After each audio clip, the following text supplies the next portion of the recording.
Hello! This is just a quick video to go over the basic navigation in Mahara. So first thing to do is log in and you will land on this dashboard page, which is just kind of an overview of what's been happening. Anyone you're friends with, you'll see their recent activity. And if you want to add more friends, let's skip over to this Groups tab. And this is where you can find friends, you can find people on Mahara and request them to be your friends or answer friend requests. And you can also create groups, or you might have a professor that creates a group for your class and then asks you to join that group, and here's where you will do that. So that's the Groups tab. The Content tab is where you can add files and other content to Mahara. So the first one is a place where you can edit your information. You can change your profile picture. And Files is where you can upload files for use anywhere in Mahara. So if I wanted to upload a file to use in a portfolio, but I wasn't sure where or when I was going to use it, you could upload it here and it would just remain here for you, and you could pull it later.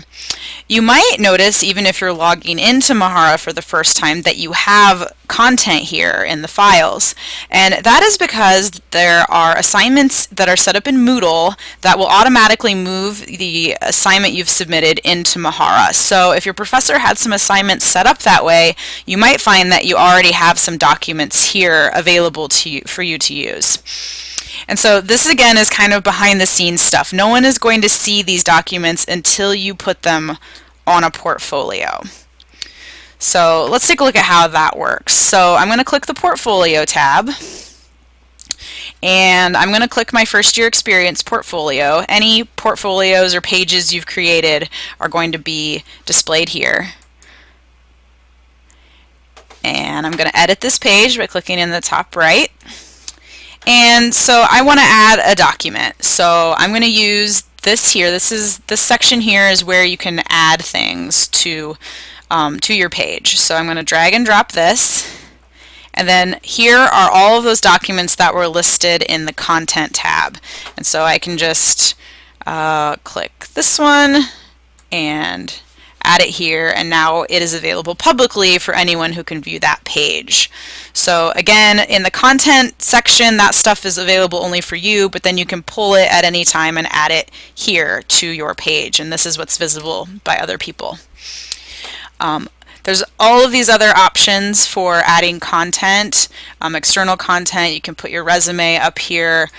General gives you some, like this is a basic text box you can add journals. Up here, you can edit the details on your page. I'm using the template, so I don't want to edit my title and description because that was created for me. You can edit the layout here, and you can edit the content at any time by clicking these little gear buttons. And you can always drag, if you don't like the way things are positioned, you can drag and drop to wherever you want things, like this. So that's kind of how the Portfolio tab then works. And then when you want to get out of things, you can just click back. Or you can always click over here and that will take you to the main dashboard page. So I'm here on Portfolio tab again, and again these are pages. Collections you probably won't use quite yet, but this is where you can take 3 or 4 different pages you've created and pull them together to create one collection of multiple pages. Share is where you can go to make sure that the proper people have access to your portfolio. Your professors should be able to show you how to do this to make sure that they have access to what they need to see.